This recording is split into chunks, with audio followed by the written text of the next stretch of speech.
Let's jump into the daily calories tracker screen by tapping the center plus icon. Here, you can track both water consumption and food intake. Tapping the plus button adds one 8-ounce glass. It's a simple way to stay hydrated and mindful. To log food, all you will have to do is tap the plus next to any meal.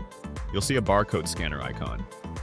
Tap the icon and just point your camera at the barcode on the food package that you want to enter.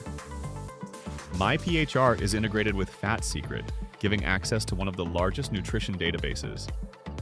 For example, I had pancakes this morning. I can scan the barcode on this Hungry Jack package.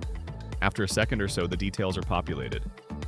You will see the calorie and macronutrient info, which are added to my meal. If needed, you can adjust the serving size or quantity easily right from this screen. Now that is an example of adding your food through the barcode scanner. I also have the option of entering food manually. All you have to do is type the name of the food.